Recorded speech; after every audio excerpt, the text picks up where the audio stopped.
এক রাজা তার উজিরকে অনেক ভালোবাসতেন। মন্ত্রী বলল, রাজা মশাই, আপনি উজিরকে এত ভালোবাসেন কেন?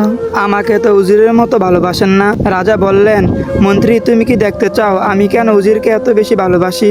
মন্ত্রী বলল, যত আজ্ঞা মহারাজ, আপনি যদি দেখান আমি কেন দেখব না। মন্ত্রীর এই কথা শুনেই রাজা মশাই উজিরের কাছে ডাকলেন এবং পকেট থেকে 6টি টাকা বের করে সমান ভাগে ভাগ করে উজিরের হাতে দিলেন 3 টাকা এবং মন্ত্রীর হাতে দিলেন 3 টাকা, আর বললেন, তোমরা দুজন ওই বাজার থেকে 1 টাকার এখন এবং 1 টাকার তখন আর 1 টাকার এখনো না তখনও না কিনে নিয়ে আসবে। রাজার এই কথা শুনে মন্ত্রী আকাশ থেকে পড়লো আর বলল, সর্বনাশ, এই ধরনের আজগুবি কথা তো আমি জীবনও শুনি নাই, কিন্তু রাজার আদেশ পালন তো করতে হবে, কি আর করার। মন্ত্রী বাজারে গেল এবং দোকানদারকে বলল, ভাই, আমাকে 1 টাকা এখন, আর 1 টাকা তখন আর 1 টাকা এখনো না তখনও না দাও তো।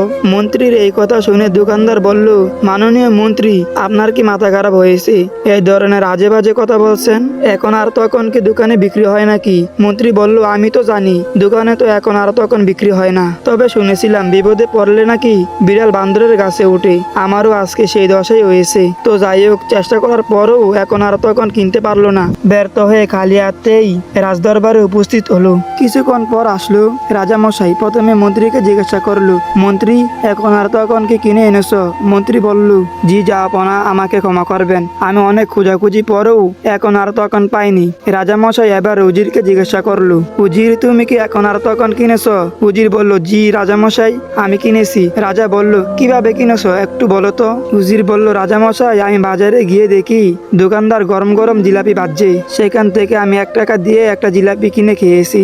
এটাই হলো আমার এখন। কাল আসরের ময়দানে এই টাকা আমার কোনো কাজে আসবে না। তারপরে দেখলাম এক ভিক্ষুক ভিক্ষা করছে, আমি সেই ভিক্ষুককে 1 টাকা দান করলাম। সেই 1 টাকা হচ্ছে আমার তখন। কাল কিয়ামতের কঠিন মুসিবতের দিনে মা যখন সন্তানকে পরিচয় দেবে না, স্ত্রী যখন তার স্বামীকে চিনবে না, ওই ভিক্ষুকে দেওয়া 1 টাকা তখন আমাকে সাহায্য করবে।